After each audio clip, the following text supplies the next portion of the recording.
Praise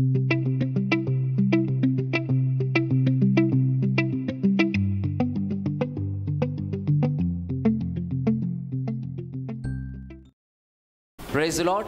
आज पुन्हा एकदा सर्वांचं रेव्हरंट मनोज तेलोरे मिनिस्ट्रीज या चॅनलच्या द्वारे या चॅनलमध्ये सर्वांचं पुन्हा एकदा मनपूर्वक स्वागत. आज परिस्थिती काही जरी असली तरी देखील परमेश्वराचं वचन आज रेव्हरंट मनोज तेलोरे या चॅनलच्या द्वारे प्रत्येकापर्यंत पोहोचत आहे आणि ही परमेश्वराचीच योजना होती की हे चॅनल सुरुवात व्हावं. यासाठी याचं कारण आणि याचं ध्येय एक आणि एकच आहे, ते म्हणजे अधिक आणि अधिक लोकांपर्यंत परमेश्वराचं वचन पोचावं.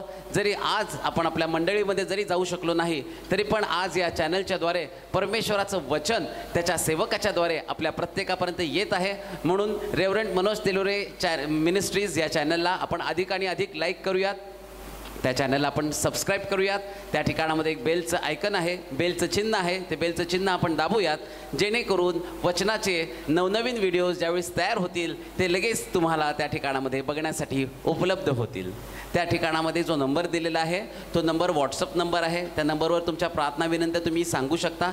त्याचप्रमाणे अनेक साक्षी या वचनाच्याद्वारे घडत आहेत, अनेक लोक या चॅनलच्याद्वारे वचन ऐकत आहेत आणि भरपूर साक्षी, अद्भुत साक्षी अनेक लोकांच्या जीवनामध्ये घडत आहेत आणि ते सर्वजण त्यांच्या साक्षी, तो जो व्हॉट्सअप नंबर त्या ठिकाणामध्ये दिलेला आहे त्या ठिकाणामध्ये आपल्या साक्ष जे आहे ती शेअर करत आहे. जर तुमच्या जीवनामध्ये देखील जर साक्ष घडली असेल तर त्या नंबरवर तुम्ही तुमची जी साक्ष आहे तुम्ही नक्कीच त्या ठिकाणामध्ये सर्वांसाठी शेअर करू शकता. आणि ही वेळ आहे परमेश्वराच्या वचनाची आणि आपल्यामध्ये आपले पास्टर रेव्हरंट मनोज तेलोरे येत असताना आपण टाळ्या वाजवून त्यांचं स्वागत करूया. आज सकाळी देवाचं वचन ऐकण्याची संधी आणि या भूतलावरती आमचं अस्तित्व अबाधित राहण्यासाठी प्रभूनं दिलेली एक जगण्याची संधी, याचा योग्य पद्धतीने विनियोग करणं गरजेचं आहे. अतिशय भयानक प्रकारची परिस्थिती जगात, समाजामध्ये, आम्ही ज्या भागामध्ये राहतो त्या ठिकाणामध्ये अतिशय चिंतादायक वातावरण,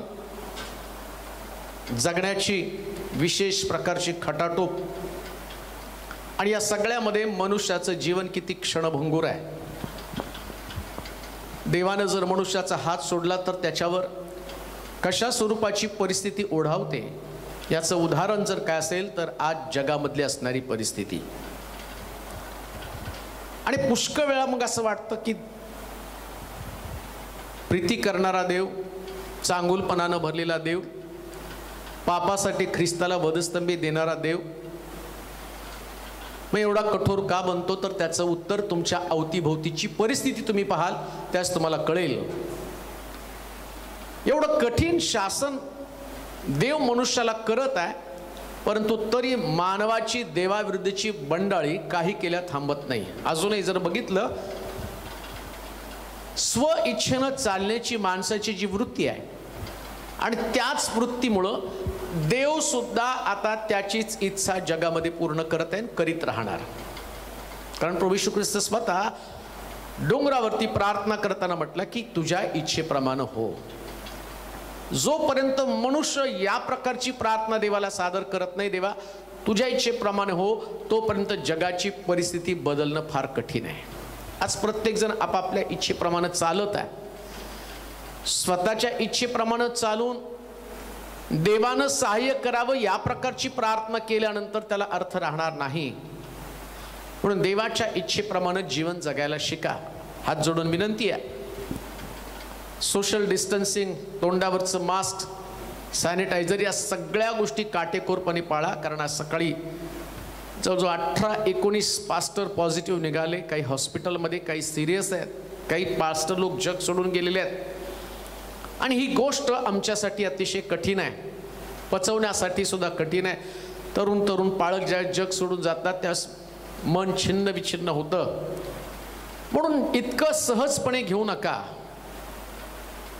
देवाचा दास या नात्याने तुम्हाला विनंती करतो, कोरोनापासून देव सोडवायला समर्थ आहे, पण जर देवानंच हात काढून घेतलाय तर तुम्हाला नियम पण पाळावे लागणार आहेत. आणि त्यामुळं सरकार जे सांगतं त्याचं काटेकोरपणे पालन करा. लवकरात लवकर प्रभू यातून आम्हाला बाहेर काढेल. मला त्याच्याविषयी जास्त बोलायचं नाही. आणि भीतीविषयी पण जास्त बोलायचं नाही. पण एक गोष्ट मात्र मी नक्की सांगेल, जगात कोरोना आहे पण आमच्यामध्ये येशू आहे. आणि जगात जो आहे त्याच्यापेक्षा तुमच्यामध्ये आहे तो ताकदवान येशू आहे. म्हणून त्याची पण भीती बाळगू नका, पण नियम मात्र नियम मोडण्याचं पण ठरवू नका. देवाची स्तुती असो, पुष्कळ लोकांचं जीवन देवाच्या वचनानं बदलत आहे. परवा कोणीतरी मला कॉल करून सांगितलं, एक उपदेश एका चर्चमध्ये मी तुमचा ऐकला आणि त्यानंतर मी कुणाला तरी रिक्वेस्ट केली की यांचे संदेश जर माझ्याकडे असतील तर पाठवा. आणि गेली 3 वर्ष या गोष्टीसाठी आम्ही प्रार्थना करत होतो की हे उपदेश आम्हाला ऐकायला मिळावेत. मग त्यांनी सांगितलं की अचानक आम्हाला कोणीतरी तुमची लिंक पाठवली आणि आमच्या परिवारामध्ये रात्रंदिवस जसं आम्ही जेवण करतो ना तसं आम्हाला तुमचं वचन ऐकल्याशिवाय चैन पडत नाही. आणि आमच्या कुटुंबातलं वातावरण बदलून गेलं. पूर्वीपेक्षा आम्ही जास्त प्रार्थनेमध्ये आलो. हेच परिवर्तन आहे, हे संजीवन आहे. यालाच म्हटलं देवाशी जोडलं जाणं. बायबलचं वचन हे विद्वत्ता प्रगट करण्यासाठी नाही, याच्यातलं मला किती ज्ञान आहे. पुन्हा मी सांगेल की मला बायबल मधलं अजिबात ज्ञान नाही. जे आहे ते पवित्र आत्मा तुमच्याशी बोलत आहे आणि तुमच्या गरजेप्रमाणे भेट घेत आहे. म्हणून वचनानं जीवन बदलणं गरजेचं आहे. आणि आता आम्ही ईस्टर साजरा केला. ईस्टर म्हणण्यापेक्षा पुनरुत्थानाचा दिवस, कारण पुष्कळ लोक त्याच्यामध्ये ईस्टर संबंधानं त्यांचे पुष्कळ वाद आहे. परंतु त्याच्यामध्ये मला पडायचं नाही. मला एकच माहिती की प्रभू मेला, 3ऱ्या दिवशी पुन्हा उठला आणि आता देवाच्या जवळ पित्याच्या उजवीकडे बसलेला आहे. परंतु प्रश्न, लोक पुनरुत्थानाच्या अगोदर किंवा मरण्याच्या अगोदर 40 दिवसांचा ते उपवास आणि बाकीच्या बऱ्याचशा गोष्टी त्याचं मनन करत आहे. परंतु खरं सामर्थ्य किंवा त्या 40 दिवसापेक्षा वास्तविक पाहता येशूचं मरण आणि 40 दिवस याचा संबंध नाही, पण पुनरुत्थान आणि 40 दिवस याचा मात्र संबंध आहे. 40 दिवस तो पृथ्वी तलावरती राहिला. मला असं वाटतं एक वचन आपण वाचूया प्रेषितांच्या कृत्यामध्ये आणि त्याच्या 1ल्या अध्यायामध्ये वाचूया. प्रेषितांचं कृत्य 1ला अध्याय. मग पुनरुत्थानानंतरचे 40 दिवस त्याविषयी आम्ही पाहणार आहोत. का येशू पुनरुत्थानानंतर 40 दिवस पृथ्वी तलावरती राहिला. त्याचं टायटल असणार आहे पृथ्वी तलावर येशू 40 दिवस पुनरुत्थानानंतर का राहिला. तर त्याचं कारण आम्ही जाणून घेणार आहोत. त्याच्या अगोदर प्रेषितांचं कृत्य 1ला अध्याय 1 पासून काही वचन वाचा. थियाफिल महाराज, येशूने जे प्रेषित निवडले होते, येशूने जे प्रेषित निवडलेले होते त्यांना पवित्र आत्म्याच्या द्वारे आज्ञा केल्यानंतर तो वर घेतला गेला. त्या दिवसापर्यंत त्याने जे जे करावयास व शिकवावयास आरंभिले होते त्या सर्वांविषयी मी पहिला ग्रंथ केला. मरण सोसल्यानंतरही त्याने त्यांना पुष्कळ प्रमाणांनी आपण जिवंत आहोत हे दाखवलं. 40 दिवस पर्यंत तो त्यांना दर्शन देत असे व देवाच्या राज्याच्या गोष्टी सांगत असे. तो व ते एकत्र जमले असताना त्याने त्यांना आज्ञा केली की यरूशलेम सोडून जाऊ नका. 40 दिवस प्रभू येशू ख्रिस्त या पृथ्वी तलावरती थांबला. वास्तविक पाहता त्याला पित्याला भेटण्याची उत्कंठा. 33.5 वर्ष या पित्यानं आपल्या परमप्रिय आणि एकुलत्या एक पुत्राला या जगामध्ये पाठवलं. आणि जगामध्ये पाठवल्यानंतर ज्या प्रकारचं दुःख, हाल, यातना, वेदना, अपमान, छीतू, निंदा या सगळ्या गोष्टी आणि त्याला सहन कराव्या लागल्या. आणि आता पित्याला पण पुत्राला भेटण्याची उत्कंठा आहे आणि पुत्राला पण पित्याला भेटण्याची उत्कंठा आहे. आणि अशा परिस्थितीमध्ये पुनरुत्थानानंतर तो स्वर्गामध्ये जायला पाहिजे. मरियेनं त्याला हात लावताना येशू त्याला म्हटला, बाई मला हात लावू नकोस, मला माझ्या पित्याकडे जायचं. म्हणजे त्याला देवाकडे जाण्याची उत्कंठा आहे. पण प्रॉब्लेम असा आहे, समस्या अशी, 40 दिवसापर्यंत येशू पृथ्वी तलावरती का राहिला, कारण काय आहे ते समजावून घेणं गरजेचं आहे. परंतु काय घडलं माहिती का, या लुसिफरनं, या सैतानानं या ख्रिस्ताचं पुनरुत्थान त्याच्याकडे लोकांचं जास्त लक्ष लागू नये, त्याच्या मरणाकडे लोकांचं जास्त लक्ष लागावं. म्हणून म्हणून मरणाच्या गोष्टी, लोक ईस्टर संपला, पुनरुत्थानाचा दिवस संपला, त्याच्यानंतर त्या दुसऱ्या गोष्टींकडे लक्ष लावत नाहीत. परंतु मी तुम्हाला सांगतो, ख्रिस्त मेलेला नाही, आता तो पुनरुत्थित आहे. आमेन. आणि पुनरुत्थित ख्रिस्त या जगातनं पित्याकडे जाण्यासाठी त्याने 40 दिवस विलंब केला. का विलंब केला? आता वचन वाचलं, वाचा बरं ते वचन. तो 40 दिवस दर्शन देत बसला. 40 दिवस पर्यंत तो त्यांना दर्शन देत असे हा. व देवाच्या राज्याच्या गोष्टी सांगत असे. पहिली गोष्ट, का 40 दिवस त्यानं विलंब केला? त्याला माहिती होतं अजूनही देवाच्या राज्याच्या गोष्टी ज्या मी यांना सांगितलेल्या आहेत, जर समजा मी लवकर गेलो, ठराविक लोकांना दर्शन दिलं आणि मी स्वर्गामध्ये गेलो, तर जे देवाच्या राज्याविषयी या लोकांना मी सांगितलेलं आहे, आणि कदाचित हा सैतान त्यांच्यातनं देवाचं राज्य काढून घेईल. त्यांच्यामध्ये जग येईल, त्यांच्यामध्ये जगाच्या सगळ्या गोष्टी येतील. ज्या उद्देशानं मी त्यांना वेगळं केलं, ज्या उद्देशानं मी त्यांना त्या कुटुंबापासून, त्यांच्या घरापासून आणि त्यांच्या व्यवसायापासून त्यांना अलिप्त केलं, परंतु पुन्हा ते त्याच्याकडे जातील. आणि 3.5 वर्ष जी सेवा त्यांनी केली, ती सेवा वाया जाण्याची शक्यता आहे. 3.5 वर्ष जी त्यांना शिकवलं, आणि कदाचित ते शिक्षण त्यांच्याकडे निघून जाईल. कान देऊ नाही का? पुनरुत्थानानंतर येशू ख्रिस्त स्वर्गामध्ये जाण्यासाठी विलंब करत आहे, कारण तुमच्यामध्ये देवाच्या राज्याच्या गोष्टी टिकून असाव्यात. आज तुमच्यामध्ये देवाच्या राज्याच्या गोष्टी टिकून आहे का? का परिवार आहे, जग आहे, तुमची लालसा, तुमची वासना, अशा कोणत्या गोष्टी आहे जे देवाच्या राज्यापासून तुम्हाला तोडत आहे? बायबल सांगतं की प्रभू येशू ख्रिस्त सुद्धा या पृथ्वी तलावर असताना ज्यास त्यानं 40 दिवसाचे उपवास केले, आणि 40 दिवस उपवास करून सेवेला सुरुवातीला, वधस्तंभी जाण्यापूर्वी नाही, सेवेला सुरुवात करताना 40 दिवस त्यानं उपवास केले. डोंगरावरती गेला आणि सैतानाने त्याला जग दाखवलं, जगातलं राज्य दाखवलं, आणि तो म्हटला मला नमन कर म्हणजे मी राज्य तुला देईल. जर येशूला तो जग दाखवतो तर तुम्हाला पण तो जग दाखवणार आहे. आणि येशू देवाचं राज्य दाखवण्यासाठी आला होता. प्रार्थना करताना सुद्धा त्यांनी प्रार्थनेमध्ये काय शिकवलं? तुझं राज्य आमच्यामध्ये येऊ, तुझं राज्य आमच्यामध्ये यायला पाहिजे. मग आता प्रश्न तोच आहे, देवाचं राज्य आमच्यामध्ये खऱ्या रूपानं आलेलं आहे का? ख्रिस्ताला ती काळजी होती यांच्यातलं देवाचं राज्य निघून जाऊ नये, जे शिकवलं ते संस्कार त्यांच्यामधनं निघून जाऊ नये. ज्या गोष्टी मी त्यांना बोध केल्या, ज्या गोष्टीविषयी त्यांना जागरूक केलं, आता लुसिफरनं ते राज्य त्यांच्यातनं काढून घेऊ नये म्हणून परत पुनरुत्थानानंतर तो देवाच्या राज्याविषयी लोकांना सांगत बसला. कान देऊ नये का? जर ख्रिस्त पुनरुत्थित आहे, जगाविषयी बोलू नका, देवाच्या राज्याविषयी बोला. आपल्या समस्येविषयी बोलू नका, कोरोनाविषयी बोलू नका, मरणाविषयी बोलू नका, आजारी लोकांविषयी बोलू नका.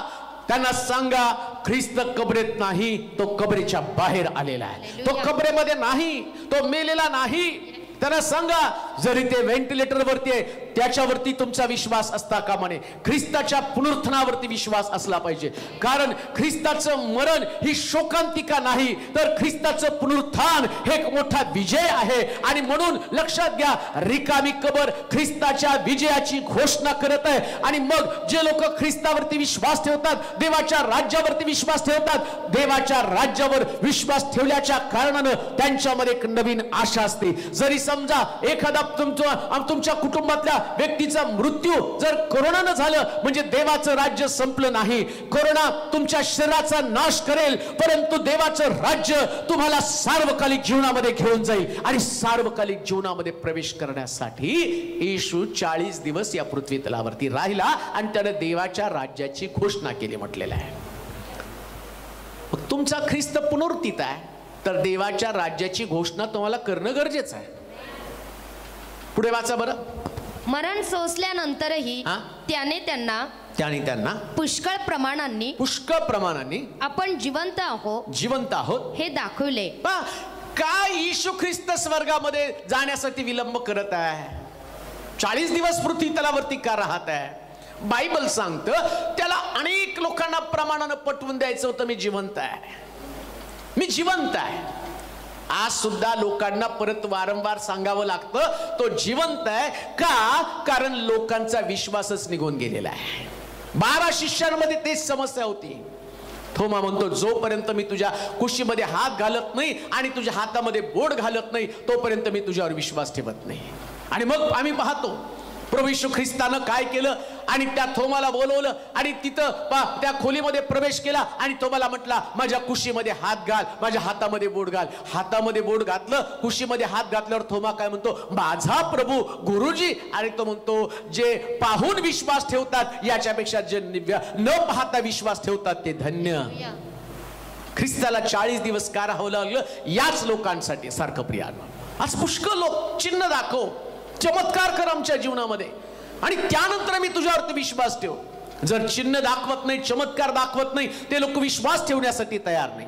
अशा परिस्थितीमध्ये काय ख्रिस्तानं परत एकदा या पृथ्वी तलावरती यावाशी तुमची अपेक्षा आहे का?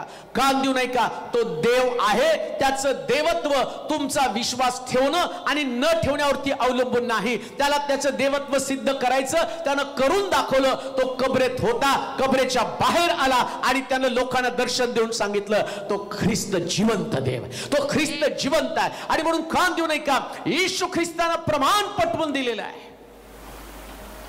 तुम्हाला त्या नवीन प्रमाणाची गरज आहे का? संभ्रमात आहात का? शंका कुशंका धारण करत आहात का? मनामध्ये तुमच्या मनामध्ये चलबिचल चालू आहे? पुन्हा एकदा तुमचं जीवन तुम्हाला प्रभूला देणं गरजेचं आहे. येशूच्या शिष्यांची संभ्रमावस्था निघून जावी, त्यांच्यामधला अविश्वास निघून जावं आणि 3.5 वर्ष जे शिक्षण त्यांना दिलं त्या शिक्षणामध्ये त्यांनी घडून राहावं. याच्यासाठी ख्रिस्त पुनरुत्थानानंतर लोकांना वेगवेगळ्या प्रमाणाने पटवून देत होता मी जिवंत आहे. का विलंब केला त्याने? 40 दिवस त्याच्यासाठी वाचलं. पुढचं वचन वाचा. मरण सोसल्यानंतरही त्याने त्यांना पुष्कळ प्रमाणांनी आपण जिवंत आहो हे दाखवलं. 40 दिवस पर्यंत तो त्यांना दर्शन देत असे व देवाच्या राज्याच्या गोष्टी सांगत असे. तो व ते एकत्र जमले असताना त्याने त्यांना आज्ञा केली की यरूशलेम सोडून जाऊ नका. तर पित्याने देव केलेल्या ज्या देणगीविषयी तुम्ही माझ्याकडून ऐकले आहे तिची वाट पहा. काय यरूशलेम सोडून गेला नाही? काय पृथ्वीतल सोडून गेला नाही? त्याला शिष्यांना सांगायचं होतं. काय सांगायचं होतं? कोणत्याही परिस्थितीमध्ये यरूशलेम सोडून जाऊ नका. यरूशलेम म्हणजे देवाचं मंदिर, जिथं देवाच्या लोकांचं एकत्र येणं असणं गरजेचं आहे. गुड फ्रायडेला, ईस्टरला लोक चर्चला आले, परंतु त्याच्यानंतर कदाचित दुसऱ्या संडेला जर तुम्ही बघितलं, जी गर्दी ईस्टरच्या दिवशी, जी गर्दी गुड फ्रायडेच्या दिवशी आणि ती गर्दी तुम्हाला ईस्टर नंतरच्या रविवारी दिसणार नाही. मग ख्रिस्ताचं पुनरुत्थानाचा उपयोग झाला काय? 40 दिवस तो पृथ्वी तलावर थांबण्याचं कारण काय? लोक यरूशलेमेच्या बाहेर जाता कामा नये, देवाच्या मंदिराच्या बाहेर त्यांनी जाता कामा नये. यरूशलेमेमध्ये एकत्र जमावं. कशासाठी? जी देणगी मी तुमच्यासाठी पाठवणार आहे, जो पवित्र आत्मा मी तुमच्यासाठी पाठवणार आहे, या पवित्र आत्म्याच्या देणगीचा स्वीकार करावा. जे महत्वाचं, जे इम्पॉर्टंट होतं आणि त्या देणगीसाठी त्याच्या शिष्यांना तो तयार करत होता. त्याच्या शिष्यांना त्या देणगीचं महत्व पटावं. जसं आम्ही पाहतो प्रभू येशू ख्रिस्त आणि त्या निकोदेमसला म्हणत आहे, पाण्याने आणि आत्म्याने जन्मल्या वाचून कोणी देवाचं राज्य पाहू शकत नाही. त्याच पद्धतीने आम्ही पाहतो की आता त्या शिष्यांना तो सांगत आहे, यरूशलेमेत राहिला तर एक मोठं वरदान तुम्हाला मिळेल, पवित्र आत्म्याचा अभिषेक तुम्हाला मिळेल, पवित्र आत्म्याचं सामर्थ्य तुम्हाला मिळेल. आणि लक्षात घ्या, येशू जाणं आणि पवित्र आत्मा येणं गरजेचं होतं. पण पवित्र आत्मा स्वीकारण्याची तयारी आणि त्याचं महत्व आणि त्याच्यासाठी त्यांना एकत्र जमणं, त्याच्यासाठी त्यांना प्रार्थना करणं आवश्यक होतं, त्याच्यासाठी त्यांना एकत्र येणं गरजेचं होतं. त्याच्यासाठी पुन्हा एकदा त्यांच्या मनाचं स्वच्छता होणं गरजेचं होतं, अंतःकरणाचं नीटनेटकं होणं गरजेचं होतं. कारण पवित्र आत्मा जसा ख्रिस्त पवित्र, जसा ख्रिस्त सामर्थ्यशाली, तसा पवित्र आत्मा सुद्धा अद्भुत, अलौकिक आणि गौरवी शक्तीने भरलेला पवित्र आत्मा. आणि त्याला माहिती होतं आता माझी जागा घेण्यासाठी पवित्र आत्मा येणार आहे. जसं योहानाला आणि येशूला येण्यासाठी तयारी करावी लागली. योहान म्हणतो, पश्चात पश्चाताप करा, देवाचं राज्य जवळ आलेलं आहे. आणि योहान म्हणतो जो येणार आहे त्याची तयारी मी करत आहे. आता ख्रिस्त जाणार आहे आणि पवित्र आत्मा येणार आहे. आणि या पवित्र आत्म्याच्या तयारीसाठी येशू ख्रिस्ताला आणि 40 दिवसापर्यंत इथं राहावं लागलं. कशाला? या शिष्यांना ते एक अलौकिक सामर्थ्य जे जगामध्ये येणार होतं आणि ख्रिस्ताच्या दुसऱ्या आगमनापर्यंत ते टिकून राहणार होतं. ख्रिस्त 33.5 वर्ष या पृथ्वीतलावरती राहिला, पण जवळजवळ 2021 वर्ष पवित्र आत्मा इथं आहे, मंडळांमध्ये आहे, माझ्यामध्ये आहे, ऐकणाऱ्यांमध्ये आहे. आणि त्याचा परिणाम म्हणून तुम्ही आणि मी प्रभूचं अलौकिक काम करत आहोत. म्हणून लक्षात घ्या, प्रभू येशू ख्रिस्त या पृथ्वीतलावर 40 दिवस राहण्याचं कारण काय होतं? पवित्र आत्म्याची वाट पाहावी, स्वीकार करावा. आणि त्याच्यासाठी आम्हाला यरुशलेम सोडून जाण्याची गरज नाही, यरुशलेममध्ये राहण्याची गरज आहे. आणि 40 दिवस पर्यंत तो एकच गोष्ट सांगत होता, यरुशलेम सोडू नका, संगती सोडू नका, मंदिरात एकत्र येणं सोडू नका. त्याचा परिणाम काय झाला? सगळे लोक माडीवरती एकत्र जमले. 10 दिवस पर्यंत प्रार्थना करत असताना प्रभू येशू ख्रिस्त गेला आणि आम्ही पाहतो हे 500 लोक ज्यांना दर्शन दिलं माडीवरती एकत्र जमले, परंतु त्यांच्याच्यानं संयम तुटला. त्यांना असं वाटलं कधी ती देणगी येणार आहे आणि ते वाट पाहत होते, पण देणगी येण्यासाठी विलंब लागला. बघता बघता 380 लोक निघून गेले, 120 लोक माडीवरती एकत्र थांबले आणि पवित्र आत्म्याची जीवा उतरून आली. कान देऊ नये का? असंच पवित्र आत्मा या लोकांसाठी असेल. कोणते लोक जे कधीच यरुशलेम सोडून जात नाही, देवाची आज्ञा पालन करतात. देवाचे प्रिय लोक, आजचा संदेश तुमच्यासाठी पुनरुत्थानानंतरचा पहिला संदेश काय? पवित्र आत्म्यासाठी तुम्ही अग्रही आहेत का? पवित्र आत्म्यासाठी तुम्ही असुसलेले आहात का? पवित्र आत्म्यासाठी तुम्ही सिद्ध आणि तयार झालेले आहात का? नसेल तर तुम्ही एक मोठा अनुभव गमावणार आहात, एक मोठं सामर्थ्य गमावणार आहात. आता ते सामर्थ्य जे जगाला हलवणार आहे, जेवढ्यांनी स्वीकारलं त्यांनी जगाला हलवून टाकलं. बेनहीन जगाला हलवून टाकत आहे, दिनाकरण जगाला हलवून टाकत आहे, कारण त्यांच्याकडे तो पवित्र आत्म्याचं सामर्थ्य. आता त्याची गरज तुम्हाला आहे. 40 दिवसानंतर एक महान प्रकारचं परिवर्तन, एक महान प्रकारचा बदल, आणि तो तुमच्या आणि माझ्यामध्ये होणं गरजेचं आहे. म्हणून तो म्हटला यरुशलेम सोडून जाऊ नका. येशू ख्रिस्ताला शेवटपर्यंत काळजी होती, मी मेहनत घेतली ना ती वाया जाऊ नये. 3.5 वर्ष ज्या गोष्टी मी शिकवल्या त्या शिष्यांच्या हातून कोणी काढून घेऊ नये. आणि म्हणतो क्लायमॅक्स, 3.5 वर्षाच्या सेवेचा क्लायमॅक्स काय? तर पवित्र आत्म्यानं भरणं. 3.5 वर्षाच्या सेवेचा जो क्लायमॅक्स, आणि खरंच तो क्लायमॅक्स झाला. आम्ही म्हणतो ना, शेवटी पिक्चर खूप मजा आली त्याच्यामध्ये. येशूच्या सेवेच्या शेवटच्या टप्प्यामधला क्लायमॅक्स काय होता? जाता जाता एकदम त्या सेवेमध्ये ट्विस्ट आलं. 3.5 वर्ष पेत्र येशूच्या सहवासात होता. 3.5 वर्ष संपल्यावर पेत्रानं शिव्या दिल्या, कान कापला, आणि लोकांना असं वाटलं, सैतानाला वाटलं मिनिस्ट्रीचा द एंड. 3.5 वर्षाच्या सेवेमध्ये यहुदानं येशूला 30 रुपयाला विकलं, लोकांना वाटलं मिनिस्ट्रीचा द एंड. 3.5 वर्षाच्या सेवेमध्ये 12 शिष्य येशूच्या सहवासामध्ये असताना वधस्तंभावरती येशू एकटाच आहे, सगळे शिष्य त्याला सोडून पळाले, आणि एक योहान वधस्तंभाच्या पायथ्याजवळ थांबला. सैतानाला वाटलं मिनिस्ट्रीचा द एंड, परंतु तो मिनिस्ट्रीचा द एंड नव्हता. या मिनिस्ट्रीमध्ये एक ट्विस्ट येणार होतं, आणि या ट्विस्टसाठी गुप्तपणे येशू 40 दिवस, सैतानाला कळलं नाही 40 दिवस हा इथं का राहिला. ती गुप्त गोष्ट आज तुम्हाला आणि मला प्रगट होती का? कारण तो शिष्यांना या महान प्रकारच्या अनुभवासाठी तयार करत होता. जिथं थोमानं आम्ही पाहतो की येशूवरती अविश्वास दाखवला, आणि हा थोमा, सैतानाला वाटलं आता तो देवाच्या राज्याला उपयोगी पडणार नाही, परंतु याच थोमाला देवानं भारतामध्ये पाठवलं, आणि भारताला बदलण्याचं काम या पवित्र आत्म्यानं केलं, देवाच्या वचनानं केलं.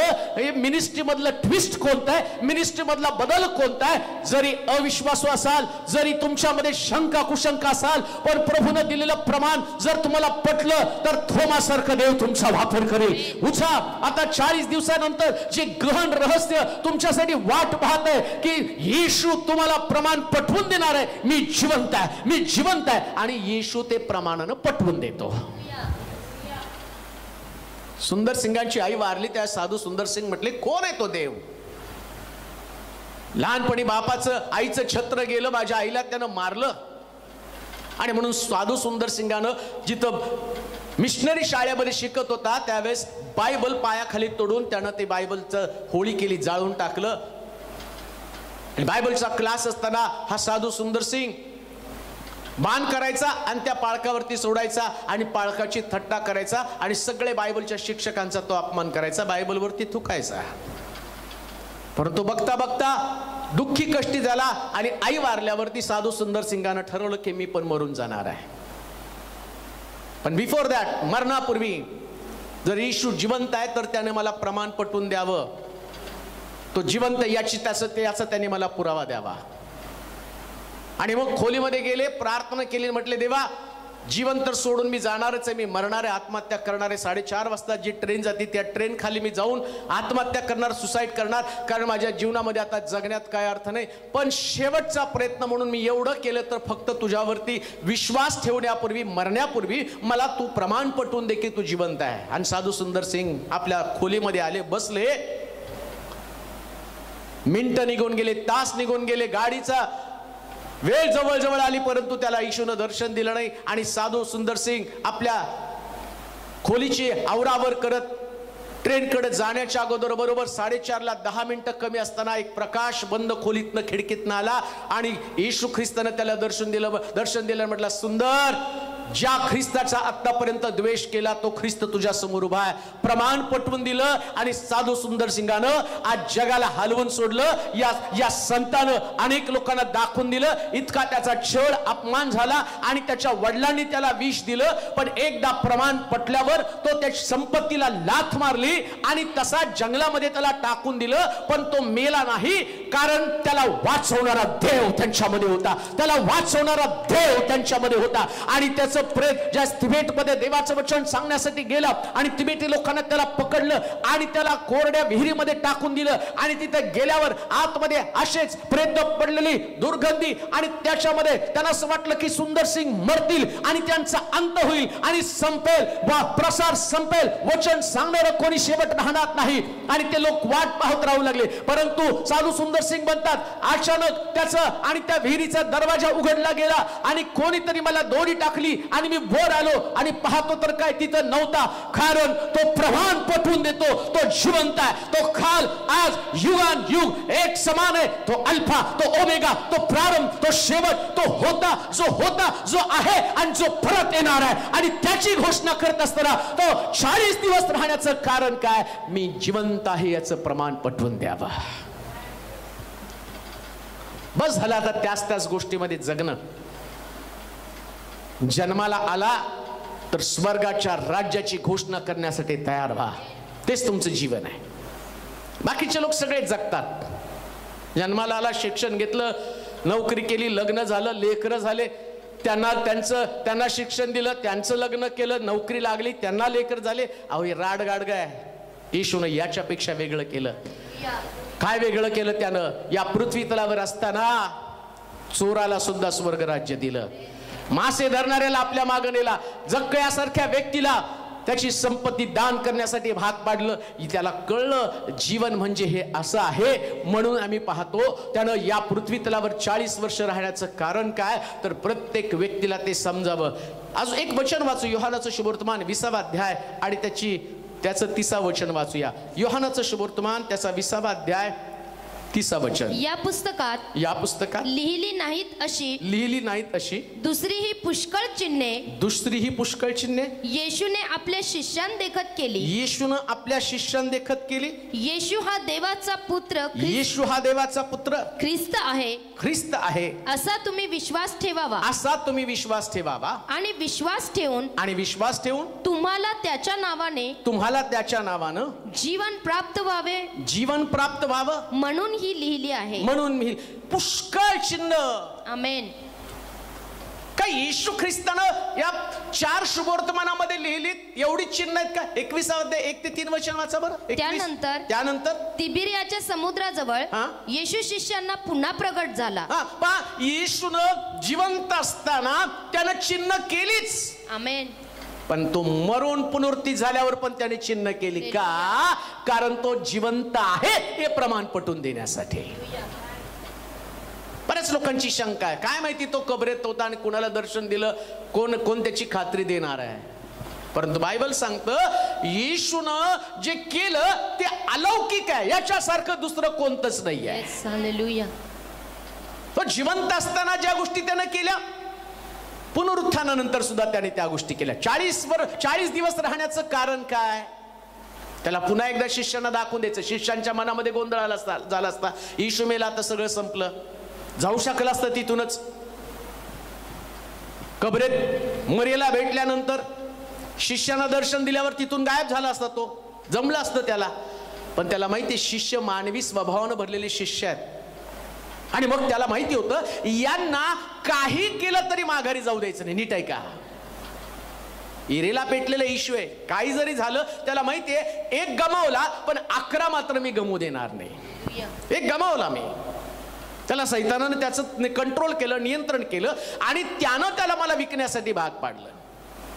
आणि आता सैतान यांच्या पण मागं लागणार आहे, यांना सुद्धा तो काय करणार आहे. आणि घडलं तसंच हो. मी तेच तुम्हाला सांगते, 40 दिवस त्याला पृथ्वी तलावर राहण्याचं कारण काय होतं. आता वाचा त्या पहिला अध्याय 21वा अध्याय 1 ते 3 वचनं. यानंतर तिबिरियाच्या समुद्राजवळ येशू शिष्यांना पुन्हा प्रगट झाला आणि तो या प्रकारे प्रगट झाला. शिमोन पेत्र, दिदुम म्हटलेला थोमा, गालिलातील काना येथला नथानेल, जब्दीचे मुलगे व त्याच्या शिष्यांपैकी दोघे, दुसरे दोघे जण हे एकत्र जमले असता शिमोन पेत्र त्यांना म्हणाला, मी मासे धरावयास जातो. आता पहा, इकडं पुनरुत्थान झाल्यावर येशूनं पेत्राला दर्शन दिलं, विशेष करून मरियला सांगितलं जाऊन पेत्राला सांग मी उठलेलो आहे.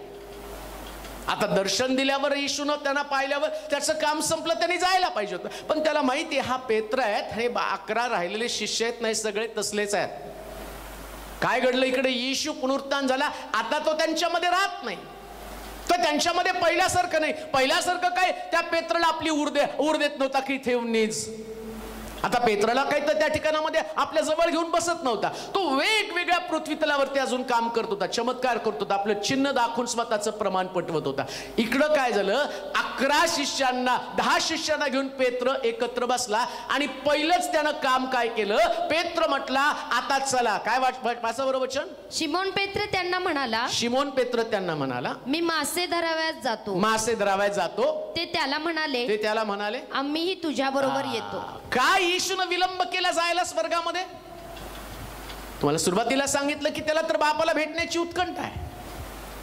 एक आजारी मनुष्य घरामध्ये जर अनेक दिवस आणि त्रास बघून आजारपण सहन करून जर घरामध्ये यायचं तर लोक त्याची वाट बघतात की घरामध्ये आल्यावर त्याला हे खायला देऊ, ते खायला देऊ आणि अशा प्रकारे त्याचं स्वागत करू. तसा बाप स्वर्गामध्ये येशूची वाट पाहत नव्हता का? मग तो का स्वर्गामध्ये जाण्यासाठी विलंब करत आहे? त्याचं कारण त्याचे शिष्य, हे शिष्य जे आहेत ना, हा पेत्र यांचा नेता, यांचा लीडर आहे आणि हा 10 शिष्यांना घेऊन ज्या काही चर्चा करत आहे आणि यांच्या चर्चेचं तो म्हटला देवाच्या राज्याची घोषणा करत 40 दिवस तो तिथं फिरला. आणि नेमकं आम्ही प्रेषितांच्या कृत्यामध्ये वाचलं, पण प्रेषितांच्या कृत्यामध्ये हे लिहिण्याच्या अगोदरची जी पार्श्वभूमी आहे, त्याच्या अगोदरच्या ज्या घडामोडी, त्या घडामोडी काय आहे? इथं पेत्रातलं देवाचं राज्य निघून गेलं, शिष्यांमधलं देवाचं राज्य निघून गेलं, येशू ख्रिस्त त्यांच्यातनं गायब झाला आणि आम्ही पाहतो की त्यांच्यातलं देवाचं राज्य निघून गेलं. कान देऊ नाही का? देवाच्या राज्यात तुम्हाला आणण्यासाठी रोज तुमच्यामध्ये येशू असणं गरजेचं आहे. आमेन. ज्या दिवशी तुमच्यातलं येशू जाईल ना, तुमच्यातलं देवाचं राज्य निघून जाईल. मग तुम्ही स्वतःसाठी जगायला सुरुवात कराल. जे तुमचं सुरुवातीला होतं तेच. पेत्र म्हटलं चला आता परत मासे धरायला जाऊ. मिनिस्ट्री गेली त्याची. एखाद्या व्यक्तीला जग आकर्षक केव्हा वाटतं माहिती का? पेत्राला पुन्हा एकदा मासे धरणे आकर्षक वाटलं. जे मासे धरायला येशू म्हटलं माझ्या मागे मी तुला माणसं धरणारा करेल. त्यानं जाळं टाकलं आणि ती नाव पण तिथं सोडली. पण येशू गेल्याबरोबर परत त्या जाळ्याकडे गेला, परत त्या नावेकडे गेला आणि नुसता तोच गेला नाही, त्याच्या चर्चेमुळं बाकीचे सगळे अनुयायी त्याला अनुसरले. पहिला मुद्दा मी तुम्हाला सांगेल, पेत्र पुन्हा मासे धरण्यासाठी माघारी जाऊ नये याच्यासाठी येशूला पुन्हा 40 दिवस पृथ्वी तलावरती थांबावं लागलं. पेत्र पुन्हा जुन्या स्वभावाकडे जाऊ नये. पुन्हा एकदा त्यानं जाळं आपल्या हातामध्ये घेऊ नये. पुन्हा एकदा तेच काम करू नये की जे काम त्यानं सोडलेलं आहे. तुमच्या जीवनामध्ये प्रभू तुम्हाला चॅलेंज करत आहे. काय चॅलेंज आहे? ज्या गोष्टी सोडल्या त्या परत एकदा तुम्ही आपल्या हातामध्ये धरलेल्या आहेत का? व्यसन सोडलं असेल, शिवीगाळ सोडली असेल, स्वतःसाठी जगणं सोडलं असेल, देवाला न पसंत पडणाऱ्या गोष्टी. येशू त्या पेत्राला म्हणतो तू जाळं सोड, मासे धरणं सोड, माझ्या मागे मासे आणि माणसं धरायला शिक. म्हणजे प्रभूला त्यानं मासे धरावे आवडत नव्हतं. तुम्ही देवाचे सेवक या नात्यानं प्रभू तुम्हाला सेवा त्यानं नियुक्त केली, पण सेवेमधला कठीण अनुभव तुम्हाला पचवता आला नाही, तुम्हाला त्रास सहन करता आला नाही. तुम्हाला सेवेमध्ये जे धक्के बसले ते धक्के सहन करण्याची क्षमता तुमची संपलेली असेल आणि पुन्हा तुम्ही तुमच्या जुन्या कामाकडे वळालेले असेल तर प्रभू म्हणतो नांगराला हात घालून माग पाहतो तो माझ्या योग्यतेचा नाही. ख्रिस्ताच्या प्रीतीपासून पौल म्हणतो मला कोण विभक्त करेल? मरण, संकट, छळ, उपासमार, दंगेदोपे, बंदीशाळा, अपमान, कोणत्याच गोष्टी आम्हाला ख्रिस्तापासून अलिप्त करू शकत नाही. मग पेत्राला कोणी अलिप्त केलं? परत पेत्र म्हणतो चला मी मासे धरायला जातो. तुम्ही अशा गोष्टी तर बोलत नाही. देवाच्या सेवकांनो, करोनाचा काळ कठीण काळ आहे.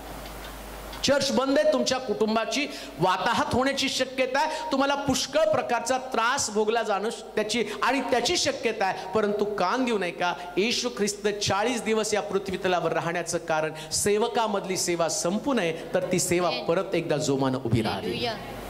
टिकून राहा. जाणार आहे करोनाचे दिवस, करोनाचे दिवस पुन्हा जाणार आहेत. पुन्हा सेवा जोमानं उभी राहणार आहे आणि प्रभू ते करणार आहे. प्रभू ते करणार आहे. आता एवढ्यात हताश निराश होण्याची गरज नाही. आता उपाशी राहा. पण एलियाला जसं प्रभूनं सर्वोत्तम दिलं तसं देव तुम्हाला सर्वोत्तम देईल. जे देवाचं वचन ऐकत आहे, देवाच्या संतगणांनो, एक गोष्ट ध्यानात ठेवा. पेत्राला जाळं घेऊन तिथं जावं लागलं कारण एवढे दिवस त्याला येशू पुरवत होता. येशू त्याला सगळं खाऊ पिऊ देत होता. पण आता येशूनं या शिष्यानं सोडलं. ज्यावेळेस येशूच्या बरोबर शिष्य चालत होते ना, त्यावेळेस येशू शिष्यांना सांगून त्यांना पाठवलं आपल्या हातात आणि झोळी घेऊ नका, कमर कशात पैसे घेऊ नका आणि तुम्ही असंच जा म्हणून त्याला सांगितलं. पण जाण्याच्या समयी येशूनं काय सांगितलं माहिती का? आपल्यासाठी झोळणा घ्या, आपल्यासाठी झोळणा घ्या. कारण त्याला ठाऊक होतं जोपर्यंत मी यांच्या बरोबर आहे तोपर्यंत त्याला झोळण्याची गरज नाही. पण ज्या दिवशी मी यांच्यातनं जाईल ना त्यास यांना जोडण्याची गरज असेल. कशाला? कारण लोकांनी त्यांना ते देईल आणि ते जोडण्यामध्ये ठेवतील आणि घरी जाऊन त्याचा निर्वाह करतील. देवाचे संतगण हो, चर्च बंद आहे म्हणून तुमच्या पाळकाकडे दुर्लक्ष करू नका. त्याची सेवा जिवंत राहावी याच्यासाठी पहिल्यांदा जाऊन त्याच्या परिवाराची काळजी घ्या. त्या परिवाराची काळजी घ्या, त्याच्याकडे लक्ष द्या. अन्यथा तो माघारी जाईल. आणि सेवक माघारी जाणं हे देवाच्या राज्यासाठी परवडणारी गोष्ट नाही. म्हणून येशूला पृथ्वी तलावर 40 दिवस राहावं लागलं. का? सेवक जर गेला तर राज्य पुढे कोण नेणार आहे? मिनिस्ट्री जोपर्यंत मिनिस्टर आहे तोपर्यंत मिनिस्ट्री राहणार आहे. मिनिस्टर जर गेला, मग येशू म्हणतो मी सेवक आहे, मी अद्भुत मंत्री म्हणजे सेवक. आता येशू वर गेला, सेवक गेला, मग या सेवकांनी सेवा करणं गरजेचं आहे. परंतु आता त्यांच्यासाठी पेंडेमिक पिरियड आहे. तुम्ही म्हणता आता पेंडेमिक आहे, मग त्यावेळेस यांच्यासाठी पेंडेमिक पिरियड होता. मग हे लोक पण पुन्हा जाळं घेण्यासाठी आणि निघाले. बरं, एक बोलला ते बाकीचे सगळे तसेच बोलले. वाचा बरं वचन. शिमोन पेत्र त्यांना म्हणाला मी मासे धरावयास जातो. मी मासे धरावयास जातो. ते त्याला म्हणाले आम्हीही तुझ्या बरोबर येतो. एक गोष्ट ध्यानात ठेवा. जर नेता जशी गोष्ट बोलतात, नेतृत्व ज्या गोष्टी बोलतात ना तसे अनुयायी बोलतात. म्हणून नेतृत्वानं नेहमी चांगलं बोललं पाहिजे. आणि येशूला स्वर्गामध्ये जाण्यासाठी हीच गोष्ट त्याला माहिती होती. मी गेलो तर नेतृत्व चुकीचं बोलेल. या नेतृत्वामधल्या असणार विश्वास, त्याच्यामधलं समर्पण, त्याच्यामधल्या सेवा हा सैतान काढून घेईल आणि हा जाळ्याविषयी बोलेल, माशाविषयी बोलेल आणि हा जे बोलेल ते बाकीचे बोलतील. मग 11 लोक या 12 लोकांना तयार करून फायदा काय? एक गमावला तर गमावला, पण हे 11 मला गमू द्यायचे नाहीत. या 11 मला सांभाळायचंय. वाचा बरं काय म्हटलं त्यानं. ते निघून मचव्यात बसले. नाही, ते सगळं वाचा. तोमा पण म्हटला. त्यानंतर तिबिरियाच्या समुद्राजवळ येशू शिष्यांना पुन्हा प्रगट झाला आणि तो या प्रकारे प्रगट झाला. शिमोन पेत्र, दिदुम म्हटलेला थोमा, गालिलातील काना इथला नथानेल, जब्दीचे मुलगे व त्यांच्या शिष्यांपैकी दुसरे दोघे जण हे एकत्र जमले असता. आता हे दुसरे दोघे जण कोण होते? स्पेसिफिक सांगितलं. दुसरे दोघे जण जे अमावस्या वाटेवर गेले होते ना, येशूने त्यांना परत आणलं आणि परत यांच्यामध्ये आणून प्रभू उठला हे त्यांना सांगितलं, प्रमाण पटवून दिलं. थोमाला प्रमाण पटवून दिलं, पेत्राला प्रमाण पटवून दिलं. पण प्रमाण पटवून देऊन सुद्धा हे सगळे एकत्र जमल्यावर हे 2 शिष्य पण पेत्रासारखं बोलू लागले.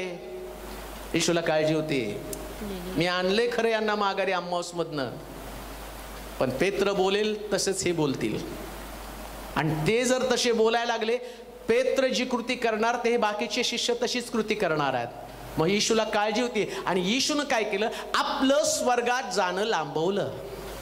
बाप तिथं वाट पाहते, कधी एकदा माझ्या पुत्राला मी मिठी मारतो, कधी त्याला माझ्या जवळ घेतो. पण पुत्राला मात्र अजूनही काळजी शिष्यांची.